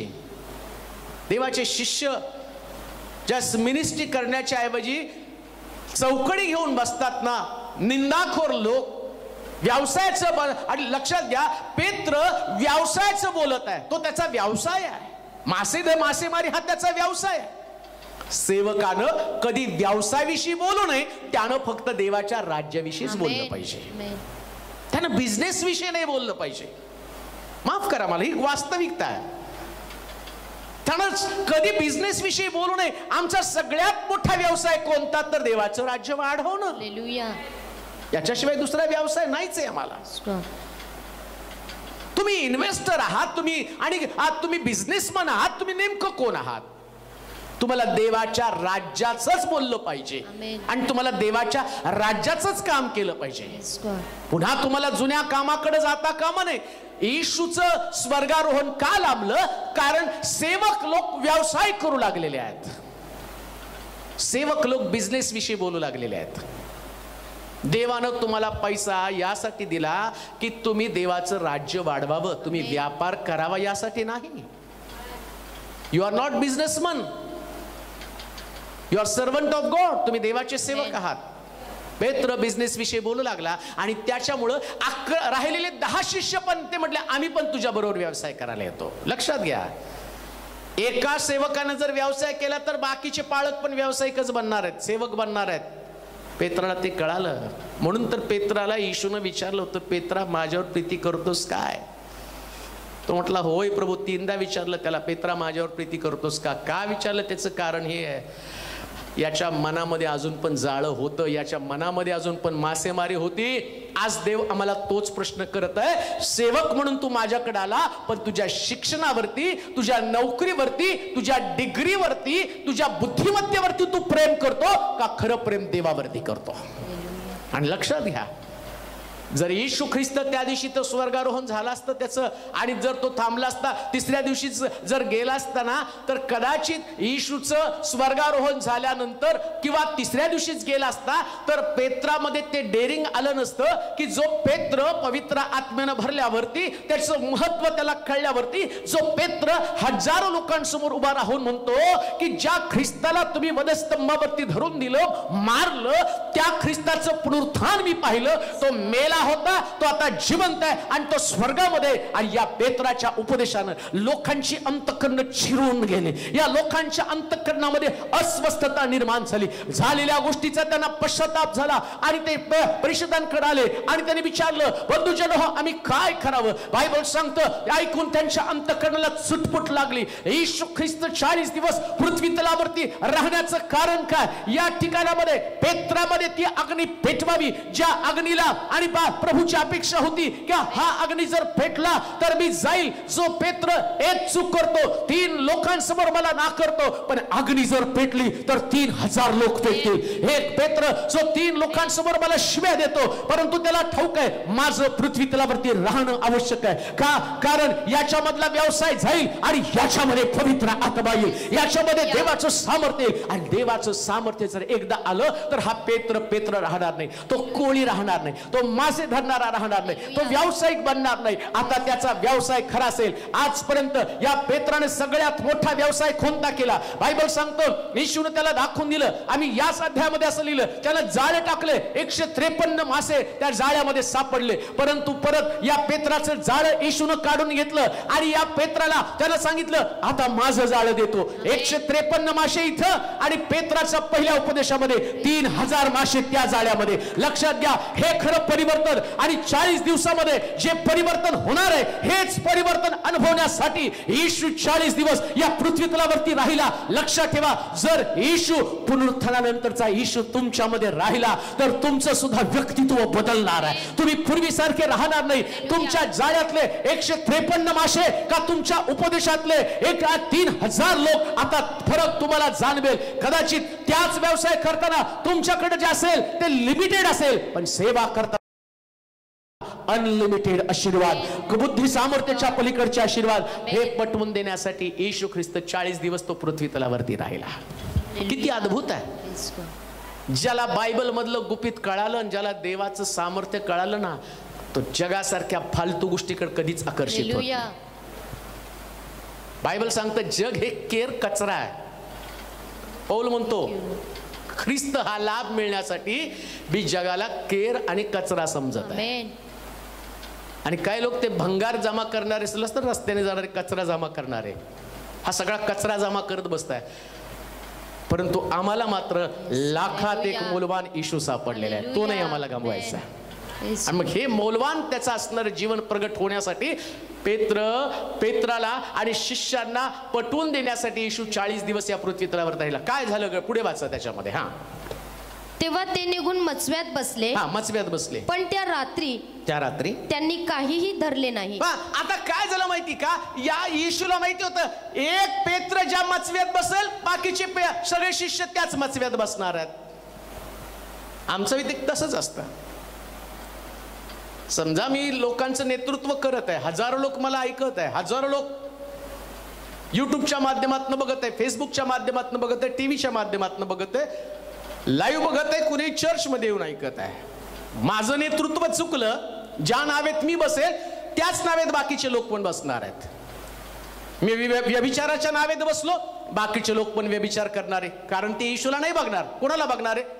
आम्हाला, बाळकाला बघणारे. कारण त्यांनी तुम्ही जे सांगता ते कुठं बायबल घरी जाऊन उघडून बघतायत आणि त्यांना समजतं किती बायबल मधलं वचन. प्रॉब्लेम तो आहे, लोक कॉपी कुणाला करतात माहिती का? एवढं सगळं पवित्र शास्त्र तुम्हाला समजावून सांगितलं तरी सैतान तुम्हाला काय दाखवतो माहिती का? बागेमध्ये एवढी सगळी सुंदर फळं होती, पण सैतानानं एकच फळ होतं जे खाऊ नये, तेच फळ घेऊन आला का नाही? बाकीची फळं होती. तसं बायबलमध्ये पण अनेक सुंदर दाखले आहेत, परंतु नेमकं तुम्हाला आवडणारं फळ. एखाद्याला व्यभिचार करायचं तर तो लगेच दाखवल, शल्मोनाला 1000 बायका होत्या. एखाद्याला अविश्वास ठेवायचा तर तो एलियाकडे घेऊन जाईल, एलिया सुद्धा इजबेल राणीच्या प्रश्नाला घाबरला. एखाद्याला प्रभूचा नाकार करायचा असेल, पेत्राने येशूला 3दा नाकारलं, पण तो ते नाही सांगणार ते पण ख्रिस्तासाठी मेला. तो ते नाही सांगणार प्रभू येशू ख्रिस्ताने जगाला नाकारून तुमच्या आणि माझ्यासाठी वधस्तंभावर प्राण दिला.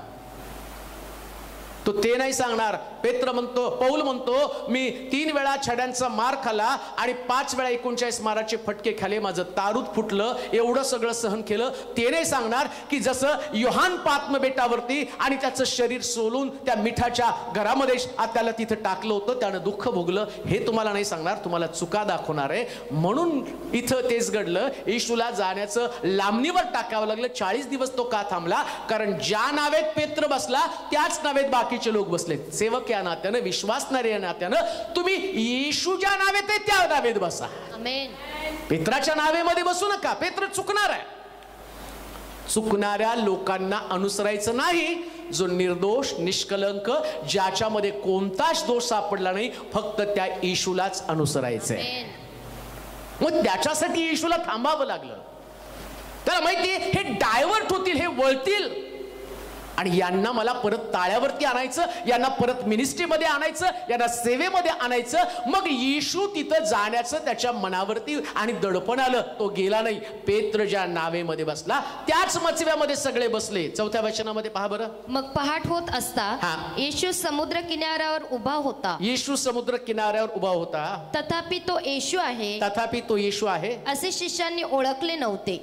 किती दिवसामध्ये? ठीक आहे, 10 वर्षांनी 20 वर्षांनी एकमेकाला भेटल्यावर आम्ही म्हणतो, अरे किती जाड झाला, मी तुला ओळखलंच नाही. अरे किती गोरा होता, किती काळा झाला. अरे किती डोक्यावरती केस होते, आता तू टकला झाला. एवढ्या वर्षानं तो फरक होईल. पण येशू ख्रिस्त 40 दिवस पृथ्वी तलावरती राहिला. 40 दिवसामध्ये कसं हे येशूला विसरतील? माहित नाही आता कितव्या दिवसाची ती घटना आहे. मग येशूला ते लगेच कसे काय विसरले? त्याचं कारण आहे हो, हे सगळे जण एकमेकाच्या रंगामध्ये रंगून गेलेले होते. सगळे टवाळखोर बनले. त्यांना वाटलं पण नाही येशू परत आमच्या टवाळ्या चालू असताना आमच्यामध्ये येईल. आणि म्हणून असं म्हटलं, तिथं येशू त्यांच्या समोर आला तरी त्यांनी त्याला ओळखलं नाही. का? कारण सेवा जर गेली ना, सेवेचा आत्मा जर निघून गेला, देवाचं वचन जर तुमच्यातनं निघून गेलं, तुमच्यामध्ये बिझनेस आला, तुमच्यामध्ये व्यापार आला आणि तुम्ही सगळे एकमेकाला अनुसरण करायला लागला ना, मग तुम्हाला येशूची ओळख वाटणार नाही. इथं ते येशूला विसरले, त्यांनी येशूला ओळखलं नाही. 3.5 वर्ष जे येशूच्या सहवासामध्ये राहिले, जो पेत्र येशूच्या उराशी झोपत होता, योहान येशूच्या बाजूला झोपत होता. योहान जो आम्ही पाहतो शेवटपर्यंत वधस्तंभाच्या पायथ्याजवळ होता, तो योहान सुद्धा त्याने येशूला ओळखू शकला नाही. का? कारण अनुसरण चुकलं की अनुयायी चुकतात. आणि आम्ही पाहतो नेतृत्वामुळं अनुयायांचं नुकसान झालं. सगळेच येशूला विसरून गेले. आणि एकदा येशूला विसरून गेलं तर काय होतं? वाचूया खालच्या वचनामध्ये. तेव्हा येशूने 6व्या वचनात त्याने त्यांना म्हटले, मचव्याच्या उजव्या बाजूस जाळे टाका. 4थं वचन वाचा आधी. मग पहाट होत असता येशू समुद्र किनाऱ्यावर उभा होता. तथापि तो येशू आहे, तो येशू आहे असे शिष्यांनी ओळखलं नव्हतं. तेव्हा येशूने त्यांना म्हटले, येशूने त्यांना म्हटलं, मुलांनो तुमच्या जवळ काही खावायला आहे काय? तुमच्याजवळ काय खायला आहे का? त्यांनी त्याला उत्तर दिले, नाही. येशू 40 दिवस पृथ्वी तलावर राहण्याचं कारण काय? 40 दिवस तो राहून देवाच्या घराकडे देवाला भेटण्यासाठी जाण्यासाठी त्याने विलंब का लावला? कारण त्याला माहितीये हे मला विसरतील. नीट ऐका, हे मला विसरतील. मिनिस्ट्री विसरतील, नुसती मिनिस्ट्री विसरणार नाही, मला पण विसरून जातील. आणि एकदा मला विसरले की यांच्याकडे खायला काहीच नसणार आहे. जे मला विसरतील त्यांच्याकडे खाण्यासाठी काही नसणार आहे. जे लोक येशूला विसरतात त्यांचं जीवन निराशेच्या गर्तेमध्ये अडकणार आहे. त्यांना खाण्याची चणचण, राहण्याची चणचण, त्यांचा पुरवठा मर्यादित राहणार आहे. बायबल सांगतं, ते म्हटले आम्ही रात्रभर प्रयत्न केला तरी आमच्या हाती काही लागलं नाही. आणि का काही लागलं नाही याचं कारण काय? त्यांनी येशूला ओळखलं नाही. ज्याने येशूला ओळखलं, कोण आहे येशू? जेहोवा जायरा, माय प्रोव्हायडर. कोण आहे येशू? 5 भाकरी 2 मासे रानामध्ये 5000 लोकांना देऊन तृप्त करणारा तो येशू आहे. कोण आहे येशू? काना गावामध्ये द्राक्षरस संपल्यावर त्यांची होणारी वाताहत, त्या लग्नाचं बेचवपणा काढणारा येशू तिथं प्रगट होतो. आणि तो येशू त्यांच्यासाठी एवढा सुंदर पुरवठा करतो की लोक म्हटले भोजन कारभाराकडे जाऊन, एवढा चवदार द्राक्षरस आतापर्यंत कुठं होता? येशू असला तर जीवनात चव येते, पण यांच्याकडे येशू नव्हता. येशूची ओळख ते विसरले, त्यामुळे त्यांचं जीवन निरस बनलेलं आहे. कान देऊ नाही का? तुमच्या जीवनातला निरसपणा जाण्यासाठीच येशूची तुम्हाला गरज आहे आणि त्याला ओळखणं गरजेचं आहे. आता या सेवकांना येशूची ओळख होणं गरजेचं होतं. कान देऊ नाही का? 25 वर्षाच्या माझ्या मिनिस्ट्रीमध्ये एक गोष्ट मी शिकलो. माणसापेक्षा देव खूप विश्वासू आहे. हालेलुया. आणि तो कधीच हात सोडत नाही बरं का. आमेन. 25 वर्षामध्ये देवानं मला कोणत्याच गोष्टीचं कमी पण पडू दिलं नाही. गेलं वर्षभर चर्च लॉकडाऊन होतं, परंतु देवानं सर्वोत्तम गोष्टी मला दिल्या. चर्च बंद होतं पण देवाचं घर बंद नव्हतं, त्याचं आकाश कपाट बंद नव्हती. सेवकांनो उत्तेजित व्हा, येशूला ओळखा. येशू तो म्हटला युगाच्या समाप्तीपर्यंत मी तुझ्या बरोबर आहे, म्हणून येशूला सोडू नका. त्याची ओळख असू द्या. माणसाकडे पाहू नका, मंडळीकडे पाहू नका, लोकांकडे पाहू नका. अंतकरण बदलणारा देव आहे. जर देव कावळ्याच्या द्वारे एलियाला त्याच्या सेवकाला भाकर देऊ शकतो, विधवेच्या द्वारे आणि सेवकाला भाकर देऊ शकतो, मग तुमचा देव तुमची गरज भागवणार नाही का? तुम्ही का मंडळीकडे पाहता, आता चर्च बंद आहे, माझं कसं होणार आहे? तुझं पहिल्यापेक्षा चांगलं होईल. दुष्काळाच्या परिस्थितीमध्ये जसं आम्ही पाहतो एलियाला देवानं दिलं. सेवक लोकांनो मी आणि प्रीचिंग करायचं म्हणून सांगत नाही, अनुभवानं सांगतो आमचा देव विश्वासू देव आहे. त्याची ओळख राहू द्या. तो विश्वासू आहे, त्याला पहा, त्याला अनुसरा. 40 दिवस येशू थांबला कशाला? पेत्रा, अरे तू प्रयत्न केला आणि जाळ्यामध्ये मासे आले नाही. आता मी सांगतो या शिष्यांना शिकवायचं होतं. माझी ओळख विसराल तर तुमच्या जाळ्यात काही येणार नाही, मला विसराल तर तुमच्या जाळ्यात काही येणार नाही. सगळे तुम्ही आणि त्याचे अनुयायी आल. पेत्राचे अनुयायी 10 शिष्य. तो म्हणतो ज्याचं अनुसरण करता आणि तो अयशस्वी आहे, तो विजयी नाही, तो पराजित आहे. पण मी जो ख्रिस्त मेलो होतो, आता मी जिवंत आहे, मी विजयी आहे. माझं अनुसरण कराल तर जीवनामध्ये सगळ्यात मोठा विजय तुम्हीच मिळवाल आणि तुमच्यासारखे विजय लोक जगामध्ये दुसरे कोणते नसेल. हे सिद्ध करण्यासाठी त्याला 40 दिवस तिथं राहावं लागलं. आता काय घडलं पुढे वाचा. तेव्हा येशूने त्यांना म्हटलं, मुलांनो तुमच्याजवळ काही खावायला आहे का? मुलांनो तुमच्याजवळ काही खायला आहे का? त्यांनी त्याला उत्तर दिलं नाही. त्याने त्याला म्हटलं मचव्याच्या उजव्या बाजूस जाळे टाका, म्हणजे तुम्हाला सापडतील. म्हणून त्यांनी ते टाकले. तेव्हा माशांचा घोळका लागल्यामुळे ते त्यांना ओढवेना. का 40 दिवस तो गेला नाही? म्हणून सुरुवातीला मी तुम्हाला वाचायला लावलं. इतके चमत्कार केले की सगळे एका पुस्तकात लिहून ठेवता येणार नाही. आता येशूला पेत्रा शिष्याला वाटलं जिवंत असताना त्याने चमत्कार केला, आता येशू मेलाय, स्वर्गात गेलाय, आता कसले चमत्कार घडतात? पण येशूला दाखवायचं होतं मी मेलेलो नाही, मी जिवंत आहे, मी कबरेमध्ये नाही, मी कबरेच्या बाहेर आहे. आणि मग त्यानं काय केलं? 40 दिवस थांबताना चमत्काराला सुरुवात केली. हे शिष्य रात्रभर त्यांना मासे सापडले नाही. मग येशू तर येशू आहे, पेत्राला दाखवायचं होतं त्याला. जिवंत असताना त्याला म्हटलं होतं जा गळ टाक, एक मासा सापडेल, त्या माशाच्या पोटात 2 नाणी सापडतील. आता येशूला परत दाखवायचं होतं जिवंत असल्यावर जिवंत असताना तो चमत्कार केला, आता मी पुनरुत्थित झालो, चमत्कार वाढतील, याच्यापेक्षा मोठे घडतील. कारण पुनरुत्थित ख्रिस्त आता तो याच्यापेक्षा मोठा आहे. पुनरुत्थित ख्रिस्त देव आहे. मेला त्यास तो मनुष्य होता, पण कबरेतनं बाहेर आला त्यास तो देव होता. आता देव म्हणून तो लोकांसमोर आलेला आहे, या शिष्यांसमोर आला. आणि येशू ख्रिस्त स्वर्गारोहण त्याचं लांबलं. 40 दिवसानंतर स्वर्गारोहण केलं. याचं कारण काय? त्याला पेत्राला आशीर्वादाची जागा दाखवायची होती. आशीर्वादाची जागा कोणती? त्यानं सांगितलं इथं उजवीकडे जाळं टाक आणि या उजवीकडे जाळं टाकल्यावर तुला मासे सापडतील. मग तो म्हणतो त्या योहानाची आई म्हणते ना, एकाला उजवीकडं एकाला डावीकडे बसवा. उजवीकडचे कोण आहे? त्याचे निवडलेले लोक आहेत जे त्याच्या उजवीकडे आहेत. डावीकडे कोण आहे? ज्यांना नरकामध्ये, ज्याने देवाची इच्छा कधी जाणून घेतली नाही, ते लोक तिकडे डावीकडे असणार आहे. येशू त्याला सांगतो उजवीकडे जाळं टाक. म्हणजे काय? जे उजवे निवडलेले उजव्या हातातले लोक आहेत, पित्याच्या उजवीकडे बसलेला प्रभू येशू ख्रिस्त, आणि तिथली जागा तो दाखवतो. जीवनामध्ये आशीर्वाद फक्त येशू मध्येच आहे, उजव्या जागेकडे, निवडलेल्या लोकांमध्ये. म्हणून निवडलेल्या लोकांना देव सांगत आहे जिथं देवाची आज्ञा पालन करायचं त्या जागेत तुम्ही राहिला तर तुमच्या जाळ्यामध्ये अगणित आशीर्वाद येतील. हालेलुया. काउंटलेस. आमेन. येशूने त्यांना ती जागा दाखवली. आणि आज तुम्ही देवाचं वचन ऐकताना मी तुम्हाला ती जागा दाखवतो. आज्ञा पालनामध्येच आशीर्वाद आहे. आमेन. ती उजवी जागा, पित्याच्या उजवीकडं देवाचं भय धरणारे लोक.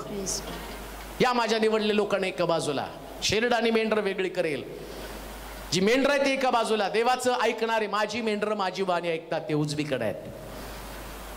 जे कोकर वाणी ऐकून सुद्धा आपल्याच इच्छेप्रमाणे चालले, ऐकलं देवाचं वचन पण स्वतःची इच्छा पूर्ण करण्याचं सोडलं नाही, त्या लोकांचं नावेमध्ये तसेच फिरणार आहेत, निराश होणार आहे. पण ईश्वरला दाखवून द्यायचं होतं शेवटपर्यंत, शिष्य म्हणून, सेवक म्हणून जर माझी आज्ञा पालन केली तर तुझ्या मचव्यामध्ये असंख्य मासे येतील, असंख्य आशीर्वाद येतील. पुढे वाचा बरं. हा तेच वचन, 6 वचन. हा तेव्हा त्याने त्यांना म्हटलं, मचव्याच्या उजव्या बाजूस जाळे टाका म्हणजे तुम्हाला सापडेल. म्हणून ते त्यांनी टाकलं. तेव्हा माशांचा घोळका लागल्यामुळे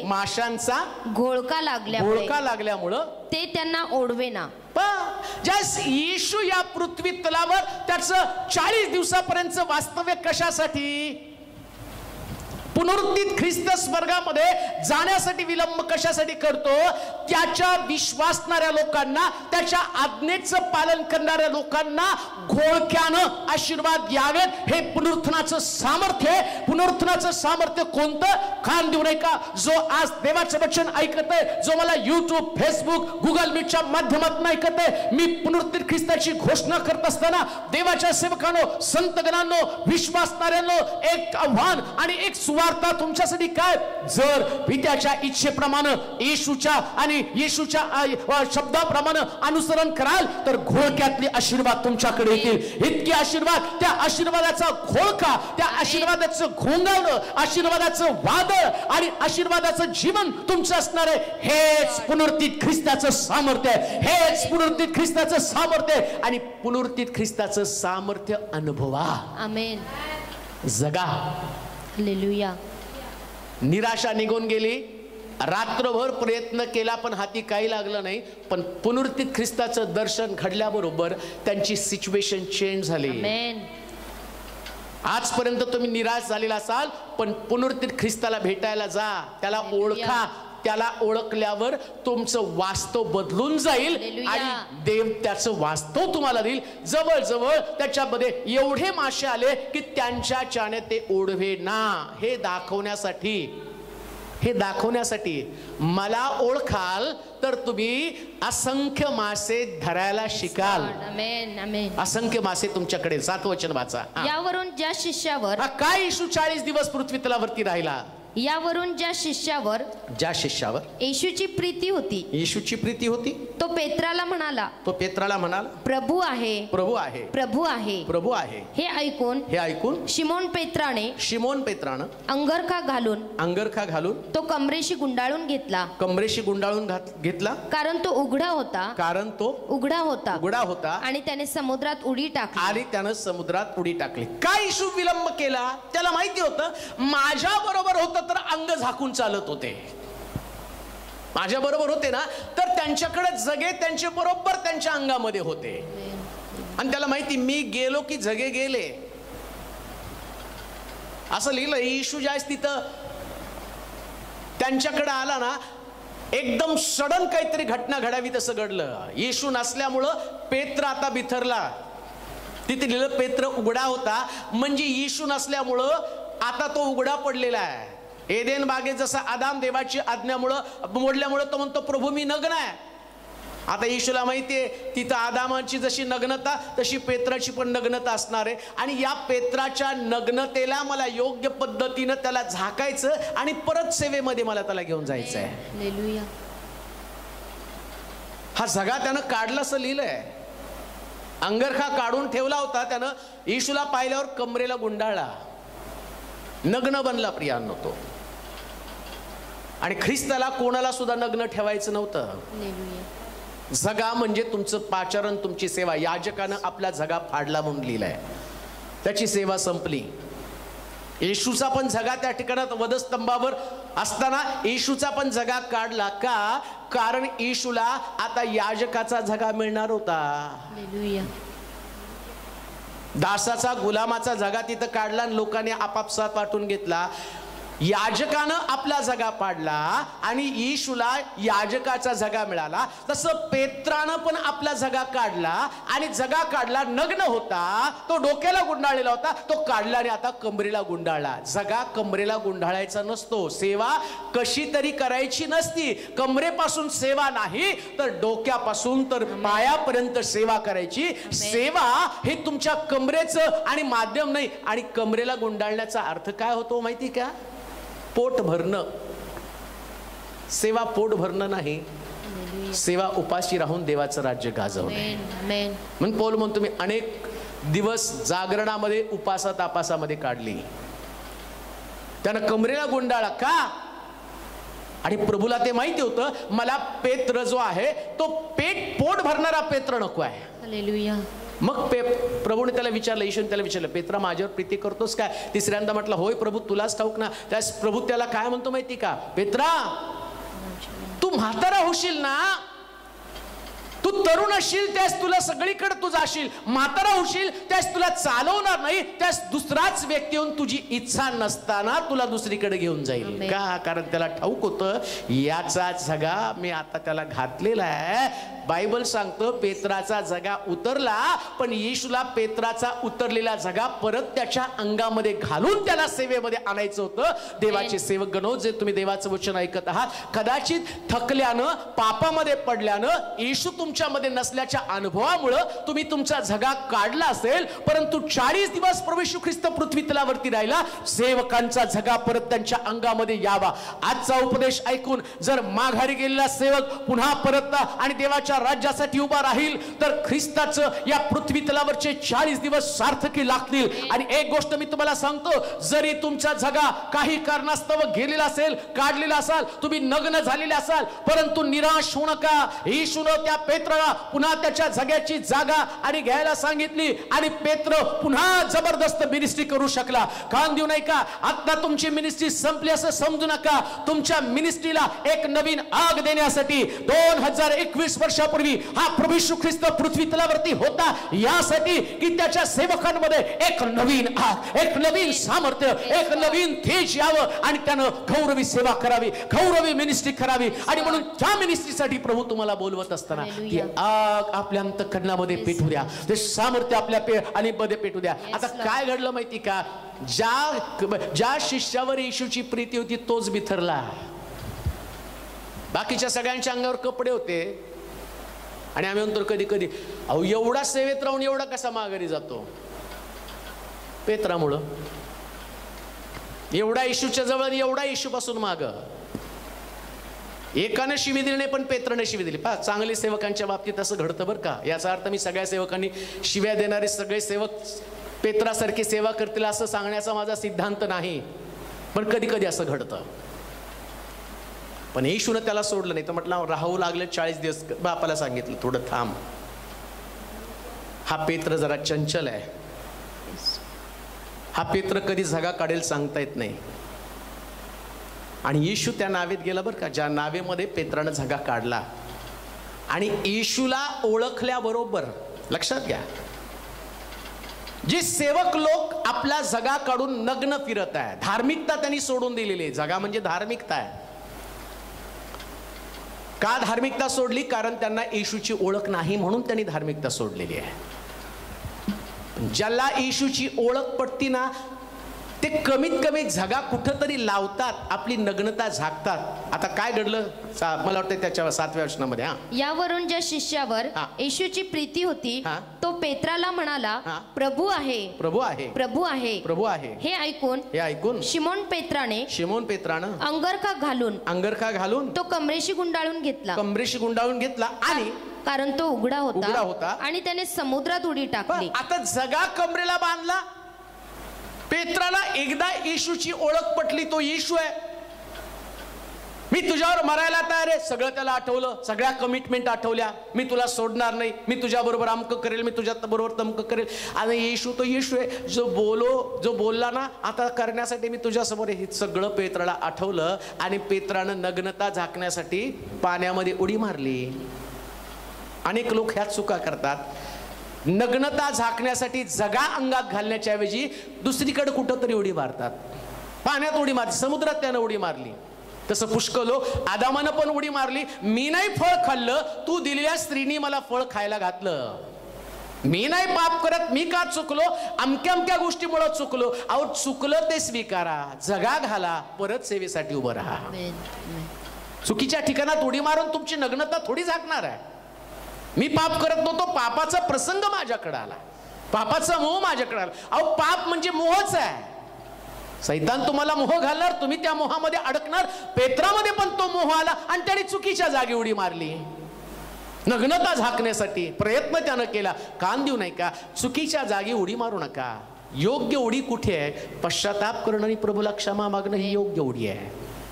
मी नग्न आहे. आदामानं नग्नता झाकण्यासाठी अंजिराची पानं तयार केली, पण त्याने एक गोष्ट प्रभूला बोलला, प्रभू मी नग्न आहे. ही गोष्ट बोलल्याबरोबर देवानं कोकरा कापला, कोकऱ्याच्या कातडीची वस्त्र त्याला दिली. हा पश्चाताप आहे. सेवकांनो, काही चुका केल्यावर इकडं तिकडं दोषारोप करू नका. चुका करताना तुम्ही दाविदाचं उदाहरण द्याल, तुम्ही अमक्या सेवकाचं तमक्या सेवकाचं देईल. सेवक आमच्यासाठी आदर्श नाही, आमच्यासाठी आदर्श फक्त प्रभू येशू ख्रिस्त आहे. आम्हाला त्याच्याच मागे जायचं आहे.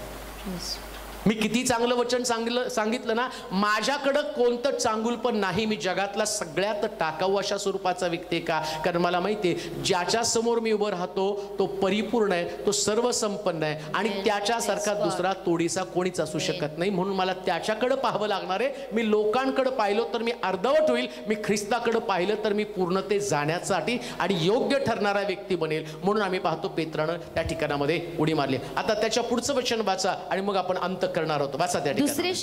दुसरे शिष्य माशांचे जाळे ओढीत ओढीत, माशांचे जाळे ओढीत ओढीत होडीतून आले, कारण ते किनाऱ्यापासून दूर नव्हते. किनाऱ्यापासून दूर नव्हते. सुमारे 200 हातांवर होते. 200 अंतरावर होते. मग किनाऱ्यावर उतरल्यावर त्यांनी कोळशाचा विस्तव आणि त्यावर घातलेली मासळी व भाकरी पाहिली. येशूने त्यांना म्हटलं, तुम्ही इतक्यात धरलेल्या मासळीतून काही आणा. शिमोन पेत्राने मचव्यावर चढून 153 मोठ्या माशांनी भरलेले जाळे किनाऱ्यावर ओढत आणले. तितके असतानाही जाळे फाटले नाही. येशू त्यांना म्हणाला, या न्याहारी करा. म्हणजे येशू स्वर्गारोहण त्याचं 40 दिवसापर्यंत लांबण्याचं कारण काय माहिती का? येशूला त्याच्या शिष्यांची तरतूद करून जायची होती. हालेलुया.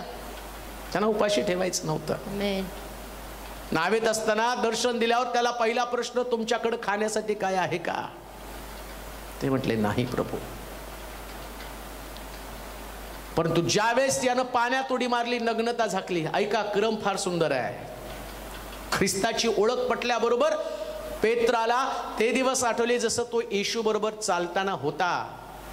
तुमचं तारण झालं त्या दिवशी. तुमचं समर्पण, तुमची शुद्धता, तुमचा विश्वास, तुमचा विवेक जेवढा शुद्ध होता ना, त्याच विवेकानं तुम्ही ख्रिस्ताला समर्पण केल्यावर ज्यावेळेस तुम्ही पुन्हा किनाऱ्यात याल, तुमची साक्ष बदलेल. आता तुमच्याकडे त्यावेळेस काही नव्हतं, परंतु येशूची ओळख पटल्याबरोबर येशूनं त्यांच्यासाठी तरतूद करून ठेवली. तर ख्रिस्ताची ओळख पटली ना, तर तुमच्यासाठी प्रोव्हिजन आहे. त्याच्यासाठी ओळख पटणं गरजेचं आहे. असं लिहिलं की तिकडे बाकीचे काही शिष्य तिकडे किनाऱ्यावर 2 हात आणि समुद्रापासून थोडेसे आणि किनाऱ्यापासून 200 हात पर्यंत काहीतरी लांब होते. की 200 मीटर का 200 हातावर ते होते. आणि हे लोक काय 200 हातावर काय केलं त्यांनी?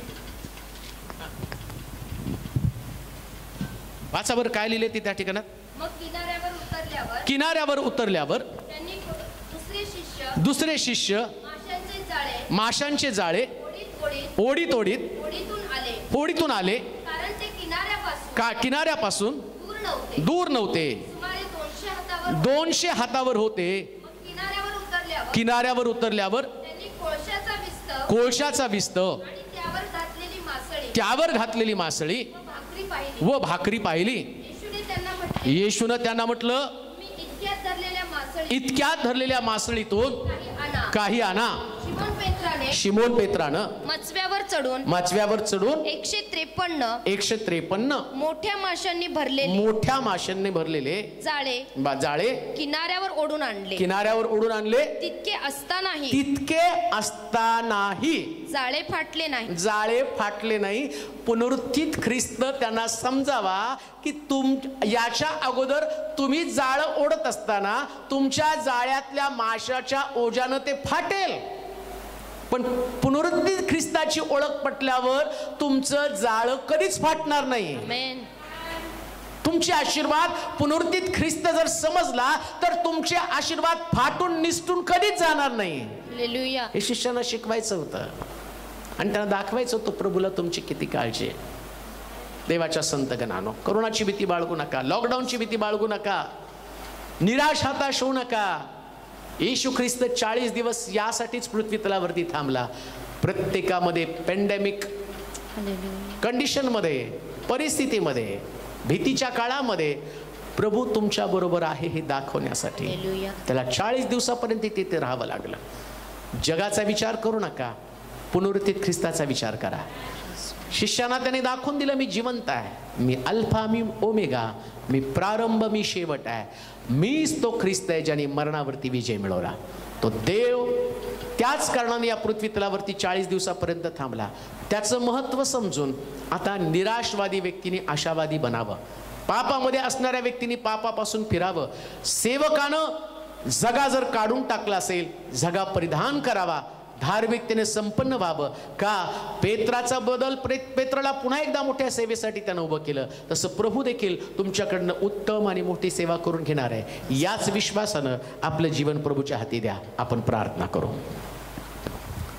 सर्वसमर्थ देवा, आभार मानतो, तुझ्या पवित्र नामाची स्तुती करतो आजच्या दिवसाबद्दल. सारं जग भीतीच्या वातावरणामध्ये आहे. जगाला भेडसवणाऱ्या भयानक प्रकारची परिस्थिती सर्वत्र निर्माण झालेली आहे. याचं कारण एकच आहे, जगाला तुझी ओळख पटलेली नाही. अजूनही लोक आपल्या मनाच्या हट्टाप्रमाणे चालतात, त्यांच्याच इच्छेप्रमाणे जीवन जगतात आणि देवाला प्रश्न करतात की देवा, तू हा रोग आमच्यापासून का दूर केला नाही? एवढं सगळं ऐकून कधीतरी आम्ही देवाच्या इच्छेप्रमाणे चालण्याचा करार केला का? आम्ही आमच्या इच्छा बदलत नाही तर देवाला त्याची इच्छा बदलण्याचा प्रश्न आम्ही का विचारावा? याचं ज्ञान तू आज आम्हाला करून दिलेलं आहे. हे सर्वसमर्थ देवा, ऐकणाऱ्या प्रत्येकाला आशावादी बनव. तुझ्या सेवकांसाठी मी विशेष प्रार्थना करत आहे. पहिलं लॉकडाऊन, दुसरं लॉकडाऊन, चर्च बंद आहे आणि मंडळी बंद असल्या कारणानं, लोक एकत्र येत नसल्या कारणानं त्यांच्यासमोर खरंच त्यांच्या जाळ्यात काही नाही. पण आज जो पुनरुत्थित ख्रिस्त आम्ही पाहिला तो त्यांचा अनुभव असू दे. एवढे आशीर्वाद कुठून कसे मिळतील मला माहीत नाही, पण मी त्या पुनरुत्थित ख्रिस्ताची घोषणा करताना म्हणतो, उजवीकडे जाळं टाका, 153 मासे जाळ्यामध्ये येतील पण फाटणार पण नाही. हे ज्ञान त्यांच्याकडे दे. सगळ्यांची मरमर, सगळ्यांची कुरकुर, त्यांची चर्चा बंद होऊ दे. देवाची राज्याची घोषणा करण्यासाठी ख्रिस्त 40 दिवस या पृथ्वी तलावरती राहिला. हा कोरोना काळ किती काळ पृथ्वी तलावरती राहील, पण त्यानं घोषणा बंद होणार नाही, ती वाढेल. युट्यूबच्या माध्यमातून, फेसबुकच्या माध्यमातून, टीव्हीच्या माध्यमातून तुझं वचन लोकांपर्यंत असं पोहोचू दे की देवा, आजपर्यंत घडलं नाही असं परिवर्तन होऊ दे, असं परिवर्तन होऊ दे, साक्षी घडू दे प्रभूचे. कोड्यांप्रमाणे म्हणावं, बाहेर थांबलो तरी मरण आहे, आत गेलो तरी मरण आहे, पण आम्ही बाहेर थांबणार नाही. आम्ही जातो त्या शमृणाच्या राजाकडं. त्याने जिवंत ठेवलं तर आम्ही जिवंत राहू, मेलो तरी आम्ही असंही मरणार आहे. परंतु ते उठले आणि चालले, त्यांच्या पायामध्ये बळ आलं. आम्ही देखील करोनाने तरी मरू, नाहीतर दुसऱ्या कुठल्या आजाराने मरू, परंतु आम्ही देवाच्या राज्याची घोषणा करत मरू तर एक दिवस आमच्या पायामध्ये जे बळ येणारे, याच्याद्वारे जे संजीवन शमरुणामध्ये आलं, जे शुभोर्ता ऐकून सगळं शमरून लूट करण्यासाठी आलं, कारण देवानं दिलेले आशीर्वाद तो म्हटला उद्या आकाश कपाट उघडून मी तुमच्यामध्ये आशीर्वाद पाठवेल. प्रभू आम्ही तेच पाहत आहोत. आता लोक जरी मरत आहेत, परंतु आम्हाला माहिती की येणाऱ्या दिवसामध्ये एक मोठं संजीवन येणार आहे, लोकांचं जीवन बदललं जाणार आहे. आणि म्हणून प्रार्थना करतो देवा, त्या शुभोर्तेकडे आमचं लक्ष लागलं जाऊ दे. आता घोषणा करण्याचा समय आहे आणि म्हणून तुझ्या लोकांना तुझ्या राज्याची घोषणा करण्यासाठी वापर. वेगवेगळ्या माध्यमातून आजारी लोकांसाठी प्रार्थना करतो. कोरोनाच्या भीतीपासून त्यांची सुटका कर. ज्यांचे ऑक्सिजन लेवल कमी असेल, जे व्हेंटिलेटर वरती असतील, पुनरुत्थित ख्रिस्ताचं सामर्थ्य त्यांच्यापर्यंत जाऊ दे. जे तुझे सेवकगण आजारी आहेत, हॉस्पिटलमध्ये कोरोनाच्या स्थितीमुळे ऍडमिट असतील, परंतु आम्ही पुनरुत्थित ख्रिस्ताची घोषणा करताना तुझ्या सगळ्या सेवकांभोवती तुझ्या संरक्षणाचं कुंपण निर्माण कर देवा आणि त्यांना तुझ्या मंडळीची सेवा करण्यासाठी उभं कर. एकही सेवक आता गमावला जाऊ देऊ नकोस माझ्या देवा. तुझ्या सेवकांना उभं कर. मिनिस्टर राहिला तर मिनिस्ट्री असणार आहे. म्हणून प्रभूजी प्रार्थना करतो, जे लोक तुझं वचन ऐकत आहेत त्यांना सेवकांसाठीचा कळवळा उत्पन्न कर. त्यांच्या गरजा पूर्ण करण्यासाठी त्यांच्या अंतःकरणात कार्य कर. चर्च बंद आहे म्हणून त्यांची जबाबदारी संपत नाही. त्यांना ओझं दे त्यांच्या मंडळीचं, त्यांना ओझं दे त्यांच्या सेवकांचं, जेणेकरून प्रभूजी तुझे सेवक उभारी घेतील, त्यांना कळेल उजवीकडे जाळं टाक. ते म्हटले रात्रभर आम्ही प्रयत्न केला, काही सापडलं नाही. गेलं वर्षभर त्यांच्यासाठी निराशा आहे, पण आज मात्र त्यांच्यासाठी आशादायी चित्र असू दे. प्रत्येक सेवकाकडे भरपूर प्रमाणात असू दे, इतकं की बापा बाकीचे लोकांनी त्यांच्याकडे पाहावं आणि म्हणावं देव विश्वासू आहे. हे तुझ्या गौरवासाठी घडू दे प्रभूजी. आदर देतो, महिमा देतो. या कठीण काळामध्ये तुझ्या लोकांचा विश्वास मजबूत कर. ऐकणाऱ्या प्रत्येकाला आशीर्वादित करून त्यांना तुझ्या संगती सहवासामध्ये ठेव. सगळ्यांच्या गरजांची पूर्तता कर. येशूच्या नावात ही प्रार्थना विनवणी केली म्हणून तो ऐक. आमेन.